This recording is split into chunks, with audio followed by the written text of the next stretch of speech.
Ladies and gentlemen, there comes a moment in everyone's life when the blame game just stops making sense.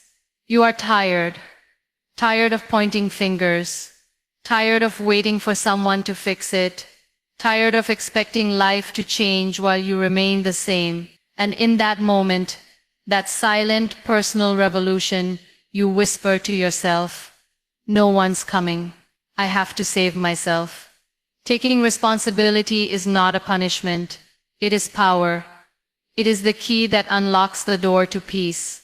It means no more hiding behind excuses. No more stories about why you cannot. It means you rise with all your scars, all your pain, and you finally say, "I will lead myself forward." Taking responsibility is the beginning of healing. It does not sound glamorous. It does not come with fireworks or applause. In fact, it often begins in silence, when no one else is watching, and it usually starts with a whisper inside you that says, "I cannot live like this anymore." That whisper is not loud, but it is powerful. It is the voice of your soul finally waking up. It is not about taking blame for everything that went wrong. It is about saying, "Whatever happened, I still choose how to move forward." That moment, right there, is when healing begins. Most people think healing starts when pain disappears. But real healing starts when you stop running from it. When you sit down with your own truth, no matter how uncomfortable it is. When you stop pointing at others and start reflecting on yourself. That is the turning point. Because until you own your story, it will own you. And taking responsibility is the only way to take your power back. You do not need to be perfect to do this. You just need to be honest. Honest about what you feel, what you did, what you ignored, and what you allowed. That kind of honesty hurts. But that kind of honesty saves you. We grow up being told what we can or cannot do. We're shaped by society, by wounds, by other people's expectations.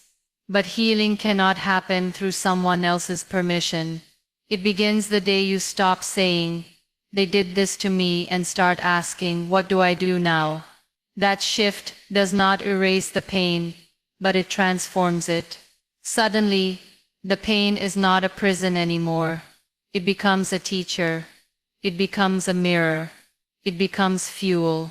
When you take responsibility, something magical happens. You stop being a victim of your circumstances and start becoming the author of your own story. You realize that life does not owe you anything, but you owe yourself everything. You start waking up with purpose, not pity. You start choosing growth over comfort. You stop waiting for someone to save you and become the person you needed all along. And that is powerful. Taking responsibility also means setting boundaries with yourself, with others, with your past. It means saying, "I may have been hurt, but I will not keep hurting myself by holding on to it." It means breaking the patterns, even if they are generations old. It means refusing to stay small because of fear. It means making decisions that are not popular, but are necessary. It is not easy, but it is freedom. And freedom always comes with a price. You will face resistance from within, from others. People may not understand your change. They may prefer the old version of you. The one who said yes to everything, who stayed quiet, who accepted less. But taking responsibility means you stop living for other people's approval. It means you live for your truth. You stop pleasing and start healing. You stop performing and start becoming. And in doing that, you may lose people, but you will find yourself. This journey is not a straight line. You will mess up. You will fall back. You will have days when you feel like giving up. But every time you get back up, you prove to yourself that you are stronger than your excuses, that your past is not your identity, that your story is not over. and most importantly, that you are willing to walk through fire, if it means coming out whole. Because responsibility is not a burden. It is a bridge. It connects who you were to who you can be. Stop blaming and start reclaiming your power. That sentence alone can feel like a storm, because blaming is easy. It feels comforting. It gives you something to point at when everything feels wrong. Blame says, it was them, or it was life, or it was never in my control. And maybe that is true. Maybe people did hurt you. Maybe life did knock you down without warning. Maybe circumstances were unfair. But the more you blame, the more you surrender your strength to the very things that broke you. Blame freezes your future. It puts your life on hold. It gives away your keys to someone else and says, "You're in charge of how I feel." That is not power. That is not power. That is permission to stay stuck. Reclaiming your power is a decision, a fierce, sometimes quiet decision, to no longer let your past rule your present. It does not mean you deny what happened. It means you refuse to be defined by it anymore. Blaming others is like drinking poison and waiting for someone else to fall. It burns you. It shrinks you. It convinces you that the only way to feel better is if someone else feels worse. But healing does not work that way. You do not rise by pushing others down, even if they deserve it. You rise by choosing to grow, regardless of whether justice ever shows up. Reclaiming power is not about revenge. It is about restoration. It is about saying, I'm done waiting for closure from people who never gave me clarity. It is about saying, I may not control the storm, but I choose how I stand in it. And sometimes, you stand alone. Sometimes you look around for people to carry you and find no one. That is when your strength surprises you. That is when you realize you never needed them to be sorry. You just needed you to be ready. Ready to stop spinning in circles. Ready to stop rehearsing pain like it is your identity. Ready to take your story back and hold the pen like it still matters. When you stop blaming, you stop bleeding energy. Suddenly, you have space in your heart that was once crowded with anger. You have silence in your mind, where noise once lived. You begin to see yourself not as a victim, but as a warrior. Someone who walked through fire and came out with ashes on their skin, but light in their eyes. You look around at the people who wronged you, and instead of waiting for them to fix it, you simply walk away and start fixing yourself. That is real power. It is tempting to believe that if someone had treated you better, you would have turned out better. But the truth is, you are still becoming. You are not finished, and you get to decide what comes next. You get to rewrite the ending, but you cannot do that with your hands full of blame. You have to put it down. Let it fall. Let the bitterness melt. It served its purpose. It told you something was wrong. But now the healing begins with choosing something right. Choosing yourself. You begin to take action. Not dramatic, loud action, but consistent, quiet steps. You start learning. You start forgiving. You start showing up differently. You stop trying to prove your worth and start living like it. You create boundaries. You let go of old narratives that were built on pain and start writing new ones, built on possibility. You wake up one day and realize you no longer care about who was wrong. You care about being whole. And that shift is when you know you have stopped blaming and truly started reclaiming your power. Every step forward begins with self-accountability. It sounds simple, almost like common advice, but it is one of the hardest things you will ever do. Because self-accountability requires looking in the mirror and facing everything you do not want to see. It means not just acknowledging your pain, but also your part in staying stuck. It means owning your thoughts, your choices, your silence, your reactions. It is not about blaming yourself for everything that went wrong, but about being honest enough to say, this is where I let myself down, and this is where I can start again. The world will constantly offer you a way to escape responsibility. It is easier to say you had no choice, easier to say others made the decisions, easier to say life just happened, and you had to go along. But when you give away your responsibility, you also give away your power. Self-accountability is how you take it back. It is how you stop waiting for circumstances to change and start changing how you respond. It is a quiet revolution that starts with small questions, not dramatic action, but small, honest questions like, why did I really do that? What was I afraid of? Where did I hold back? What am I avoiding? The moment you start asking those questions, you begin to unlock a different version of yourself. The version that is not hiding behind distractions or stories, but is ready to rise. Accountability is not about punishment. It is about potential. It is the foundation of growth. It is the difference between running in circles and walking towards something real.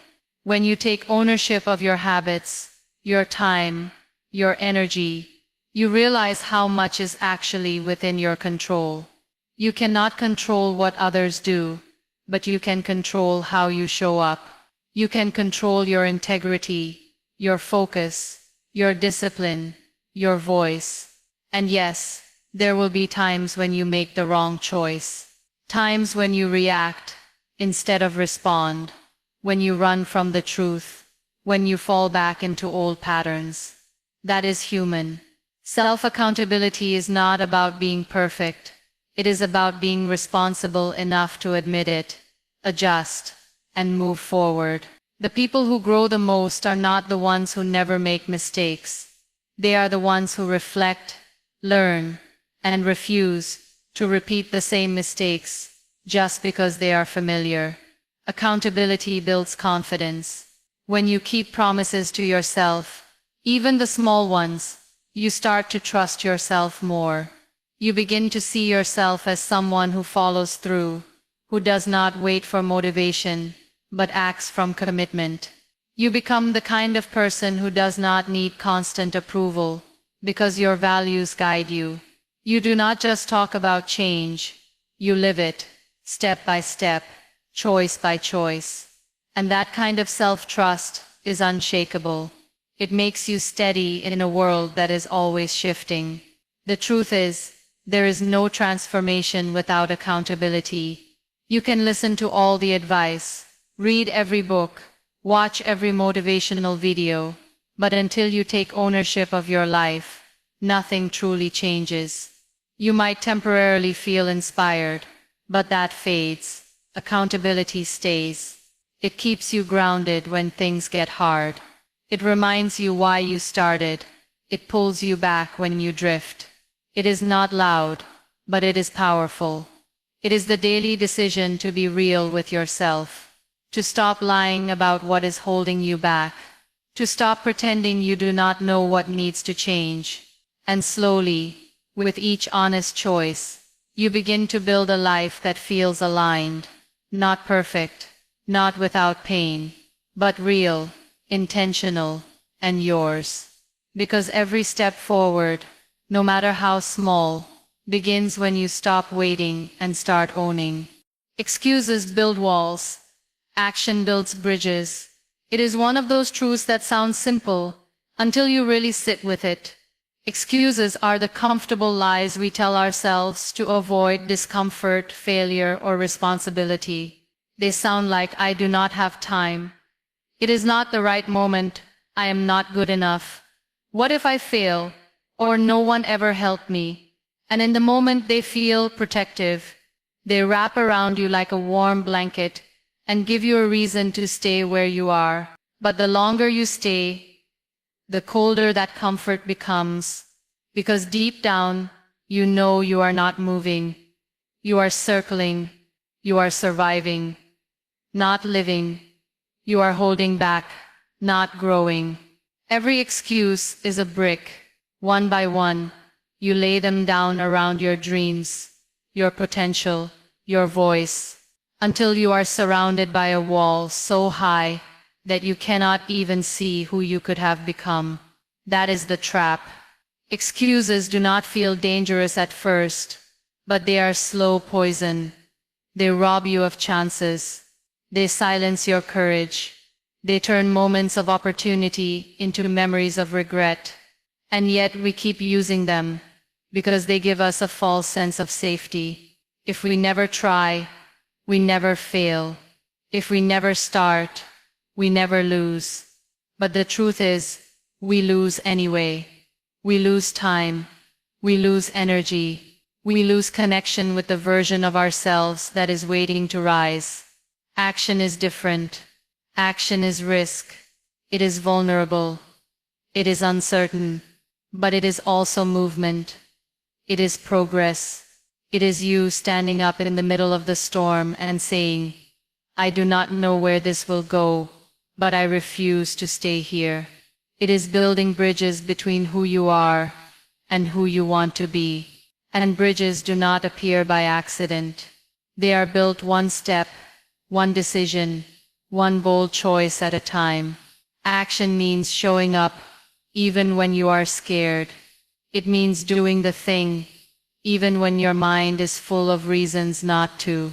It means choosing effort over avoidance, growth over comfort, change over repetition. You do not have to be the strongest or the smartest to act. You just have to be willing. Willing to let go of perfection, willing to be seen, willing to fall, and stand back up again. Action is not about never making mistakes. It is about refusing to let mistakes stop you. It is about turning failures into feedback and fear into fuel. Every time you take action, you prove to yourself that you are capable, and that proof builds confidence. It creates momentum. It makes the next step easier, and the next, and the next. It is not that people who succeed never had excuses. They just stopped believing them. They felt the same fear, the same doubts, the same pressure, but they built bridges instead of walls. They acted while they were unsure. They stepped forward while they were still healing. They made progress even when it was slow, because they understood that waiting for the perfect moment is just another excuse, dressed in disguise. There is no perfect moment. There is only now, and now is always enough to begin. The shift happens when you get tired of your own stories, when you hear the same excuse come out of your mouth for the 100th time, and realize it sounds empty. When you no longer want sympathy, but change. When you are done being stuck and ready to move, even if it is messy, even if it is scary. That is when you start building bridges. That is when you start doing the hard thing. Not because it is easy, but because you are worth the effort. Because your life deserves motion, not pause. Because the distance between you and your goals is not made of luck or talent, but of choices. And every excuse you drop is a step closer to the life waiting on the other side. Pain is not your fault, but growth is your choice. That sentence can feel like a contradiction at first, especially when you have been through things that shattered you. Maybe it was betrayal, abandonment, failure, trauma, or loss. Maybe someone you trusted hurt you so deeply that the wounds still echo in your thoughts every night. You did not ask for that. You did not cause it. You did not deserve it. Pain often walks into our lives uninvited, and it stays longer than we want it to. It changes the way we see the world, the way we see ourselves. And for a while, it feels like the only thing you can do is survive it. But surviving is not the same as living. At some point, you must decide whether you will stay in that pain or use it to rise. You do not have to pretend the pain never happened. You are allowed to feel it, cry through it, scream if you have to. You are allowed to carry it, but you are not meant to be crushed by it. The danger lies in letting pain define your entire identity. Because when you hold on too tightly to what hurt you, you lose grip of what can heal you. Growth is a choice you make, not when everything is okay, but when nothing is okay, and you still choose to move forward anyway. It does not require that you know the full path. It only asks for your willingness to walk. Choosing growth means letting go of the illusion that someone else will come and fix it all for you. It means understanding that while you may not have caused the damage, you are responsible for what happens next. That may sound unfair, but it is where your freedom lives. If you caused it, then you are guilty. But if you choose to grow from it, then you are powerful. And power feels a lot better than pity. Pity will keep you stuck. Power will move you, shape you, and transform even the darkest nights into mornings worth waking up for. There is no rule book for healing, no set formula. Growth looks different for everyone. For some, it means starting therapy. For others, it means setting boundaries, walking away, speaking up, or simply resting after years of carrying too much. Sometimes growth is messy. It does not always feel inspirational. It often feels like exhaustion, like tears, like reliving the pain just to finally release it. But each time you choose to grow, you take back a piece of yourself. You reclaim your story. You stop being the wounded version of yourself that life tried to freeze you in.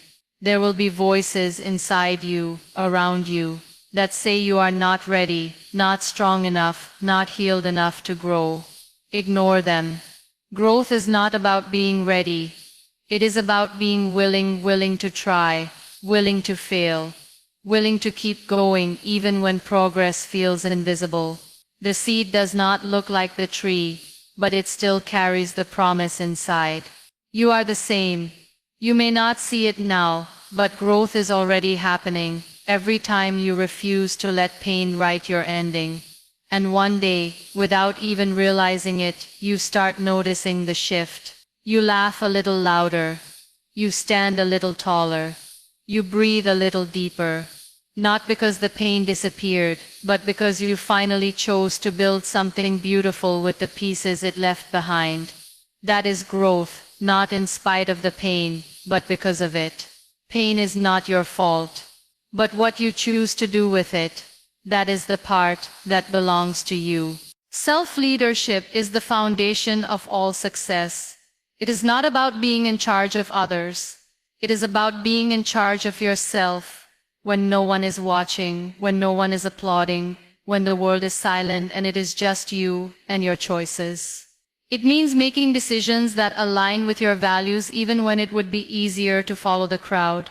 It means holding yourself accountable, not because someone else is checking, but because you know that your future is shaped by what you do when it would be easiest to do nothing. Self-leadership is not loud. It is quiet, steady, consistent. It is a deep sense of responsibility that says, if I want a better life, I have to lead myself there. Too often people wait for direction. They wait for someone to push them, remind them, motivate them. But the truth is, waiting weakens you. It trains your mind to depend on external sources for internal strength. Leaders are not built in the spotlight. They are built in private moments. Waking up early when no one told them to. Staying disciplined when there is no deadline. Choosing growth even when no one is rewarding them for it. That is where the real strength is. That is where character is built, and your character becomes your compass when everything else falls apart. Self-leadership is what keeps you moving when motivation runs out. Because motivation is fleeting. It comes and goes. Some days you wake up inspired. Other days you feel like giving up before you even begin. That is normal. But what separates those who succeed from those who stay stuck is not motivation. It is discipline. It is the decision to act. not because you feel like it, but because you have made a commitment to yourself. You start treating your promises to yourself like contracts. You stop breaking them just because no one else is holding you to it. You begin to honor your own word the way you would honor someone you deeply respect. And in doing that, you begin to respect yourself more. No one can lead you better than you can. People can guide you, inspire you, support you, but no one can live your life for you. No one can get inside your head and rewire your thoughts. No one can force you to show up for your dreams. That is your job. And when you embrace that, you stop waiting for permission. You stop needing validation. You stop outsourcing your direction. You become the one who decides how your day will go, how your mindset will be shaped, how your time will be used. It is not about being perfect. It is about being responsible. You are going to fail sometimes. And you are going to make wrong calls, take wrong turns, fall short of your own expectations. But self-leadership means you get back up. You reflect. You learn. You adjust. You do not let your mistakes define you. You let them refine you. You let them shape you into someone wiser, stronger, more aware. That is what real leadership looks like. Not control, but courage. Not dominance, but direction. Not perfection, but presence. You start noticing that the more you lead yourself, the less chaotic life feels. Challenges still come, but you face them with clarity. You become grounded, rooted, focused. You stop chasing everything and start choosing what matters. You stop reacting to every storm and start responding with wisdom. You stop being pulled by emotions and start being anchored by values. And that kind of inner leadership transforms your outer world. It shows up in your habits, your relationships, your work, your mindset. It becomes a quiet force that drives you forward, not with pressure, but with purpose. Because at the end of the day, the most successful people are not those who were handed the best conditions. They are the ones who let themselves through the worst and still moved forward with integrity, intention, and inner strength. Waiting for change is delay. Becoming the change is power.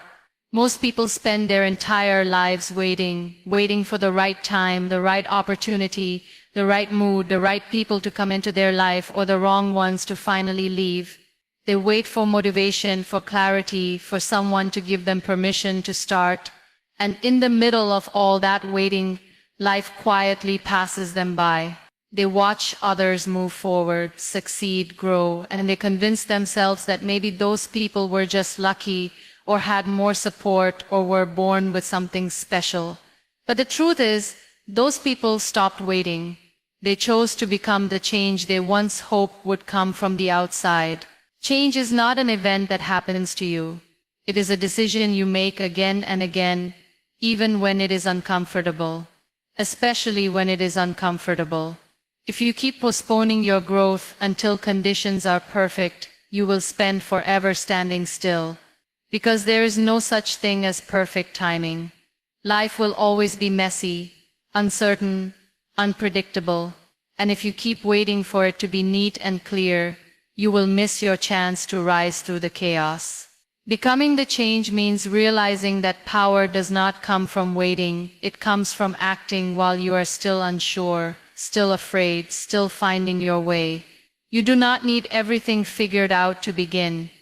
You just need to begin. Begin where you are, with what you have, even if it is not much. Begin even if your hands are still shaking and your heart is still healing. Action has a way of revealing things that thinking alone never can. Every step you take teaches you something new, not just about the world, but about yourself. You start to understand what you are capable of, not because someone told you, but because you saw it in yourself, in your effort, in your courage, in your refusal to stay stuck. Waiting often hides behind excuses that sound reasonable. You tell yourself you are just preparing, that you are just trying to be responsible, that you are not ready yet. But deep down you are avoiding the discomfort that change demands. Because real transformation asks you to stretch, to let go of old habits, to unlearn patterns, to take risks. That is not easy, but it is necessary. Because nothing changes until you do. Not your life, not your relationships, not your future. If you want something different, you have to be someone different. You have to choose new thoughts, speak new words, take new actions. It is easy to complain about what is missing, what is unfair, what is broken. But complaining is not change. Blaming is not progress. They feel good for a moment, but they leave you exactly where you were. Change is not found in talking about what needs to happen. It is found in doing what needs to happen. Quietly, consistently, patiently. You become the change when you stop waiting for someone to notice your worth and start walking like you already know it. When you stop hoping for support and start building anyway. When you stop explaining yourself and start living like your values matter. The people who change their lives are not always the most talented or the most privileged. They are the ones who decide that enough is enough, that they are done postponing their dreams, that they are done playing small, that they are done giving their power away to circumstances. They are the ones who understand that becoming the change is not about controlling everything. It is about controlling what you can, your mindset, your energy, your effort, your choices. You stop waiting for things to shift and start shifting yourself. You stop hoping and start creating. You stop standing still and start becoming the force that moves your life forward. You are not what happened to you. You are what you choose next. Life does not ask for your permission before it breaks something inside you. It does not pause to ask if you are ready or if you are strong enough. Sometimes it comes like a wave, sometimes like a storm, and sometimes it is just silence, the kind that lingers after disappointment, betrayal, or loss. What happened to you may not have been your choice, but how long you carry it, how much space you let it take, and what you do with the weight, that part belongs to you. That is where your story shifts. That is where your identity stops being shaped by the damage and starts being built by the decision to move forward. There's a difference between your experience and your identity. What happened may have been dark, painful, unfair, but you are not the pain. You are not the mistake. You are not the rejection or the heartbreak. You are not the abuse or the silence or the thing that broke you. Those were chapters, not your entire book. When you begin to see that, truly see it, you begin to separate your self-worth from your story. You realize that your value is not in what was done to you, but in how you rise from it. That realization is where everything starts to change. Choosing what comes next is not always a loud, confident decision. Often it is quiet. It is choosing to get out of bed when you feel empty. Choosing to try again when your last effort failed. Choosing to speak when your voice still trembles. Choosing to forgive even when no apology came. These choices may seem small, but they are acts of power. They are statements of identity, not of who you were in your pain, but of who you are becoming through your healing. People may define you by your past, because that is the only version of you they knew. But you are not obligated to stay there, just to make others comfortable. You do not need permission to change, to evolve, to outgrow the old narrative. Your life is not a prison, it is a path. And paths are meant to be walked, not stayed in one spot. You may not control the beginning of your story, but you have every right to write the next part differently. You get to decide what you stand for now, how you treat yourself now, what you believe about your worth now. This shift does not mean pretending nothing happened. It means choosing not to let what happened be the final word. You can honor your pain and still move forward. You can carry your lessons without carrying the shame. You can remember the past without being imprisoned by it. Growth does not erase the scars. It teaches you to wear them with dignity instead of defeat. Every step you take, no matter how small, is a reminder that you are choosing yourself over your wounds. The hardest part of healing is not letting go of what hurt you. It is letting go of who you became to survive it. Sometimes, that version of you was quiet, cautious, guarded, afraid, and at the time, it kept you safe. But safety is not the same as freedom. Choosing what comes next means walking into the unknown, not because you know it will be easy, but because you believe you are worth the effort. It is standing at the edge of your past and choosing to build something different, even if no one else believes in it yet. You do not have to know the whole plan. You just need to make the next right choice, then the next, and then the next. That is how you shift from being what happened to being who you truly are. Not broken, not stuck, but powerful, aware, and in motion. Not a product of pain, but a proof of resilience. Every time you choose to keep going, you remind the world and yourself that what happened is not the end. It is only where you begin again.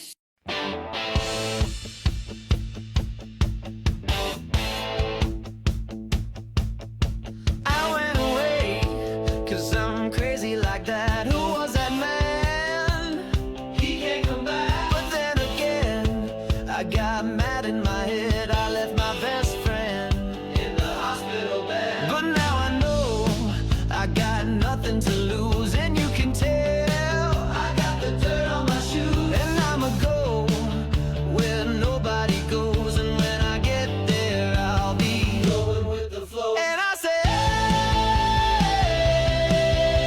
but nobody listened to me. And I say,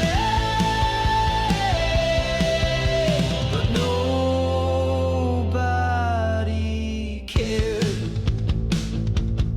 They looked at me, but they weren't looking at me. They had something to say, but it was nothing to say. And I tried to scream, but I was in a dream. I was silent, and my hair turned gray. And I said, hey, but nobody listened to me. And I said, hey, but nobody cared.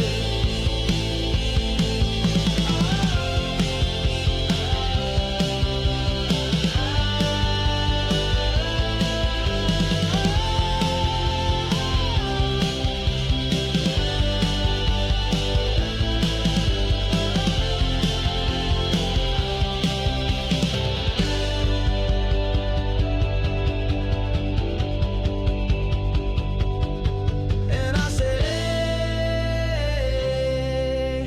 but nobody listened to me.